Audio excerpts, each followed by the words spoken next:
Unasikuliaje? Bwana Arafat, Bwana Hamisi. Salamu alaykum. Tena wewe ndio dini unaijua kabisa. Ndugu wangu umetisha. Ingapi naingia hapo? Shalom, shalom, shalom, shalom. Habari vijana wenzangu. Kama kawaida.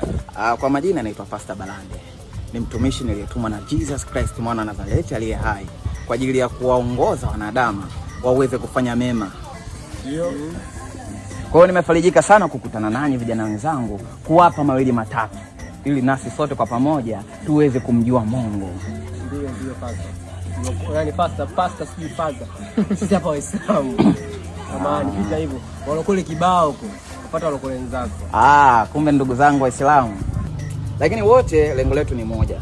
Ni kumwabudu na kumtukuza Mungu. Ndugu yangu unaitwa nani? Arafat. Safi sana. Na ndugu yangu pia unaitwa nani? Mtumbaya hapa ndo Jemizo aka Hamisi. Okay, safi kabisa. Kwa Bwana Arafat na Bwana Hamisi. Nimefarijika sana kuwafahamu. Samahani kidogo, kuna elimu ningependa mnipe. Hivi nguzo za Uislamu ziko ngapi? Sasa 5. Wasema ziko 5. Nguzo za Uislamu ziko 5. Ambayo ya kwanza inasema kutoa shahada. Kutoa shahada ni nguzo ya kwanza. Ya pili kusimamisha swala 5. Kusimamisha swala 5 ndio nguzo ya pili inaposema. Safi kabisa. Wakati natoka kuhubiri neno la Mungu, nimebahatika kupita msikitini na nimewakuta Waislamu wakiwa wanaswali. Inamaanisha dhahiri ya kwamba huu ni muda wa ibada. Lakini sisi pia wote ni viongozi wa kidini, hatupasi kudharau imani ya mtu mwingine. Hivyo basi, nikiwa kama mtumishi wa Mungu, lengo langu si tu kuhubiri jina la Jesus, bali ni kufanya jamii nzima iweze kuokoka na kufuata njia zilizo sahihi.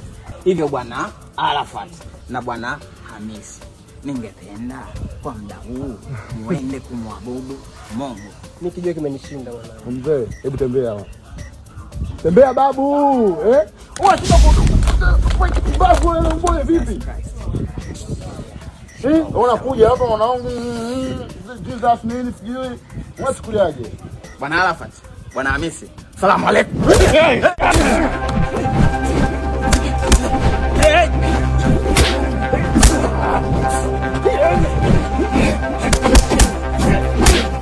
Tena wewe ndio dini unaijua kabisa.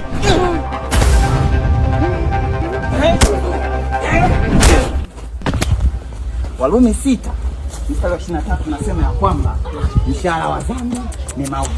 Hivyo nikiwa kama mtumishi wote tunaenda msikitini na nawasindikiza.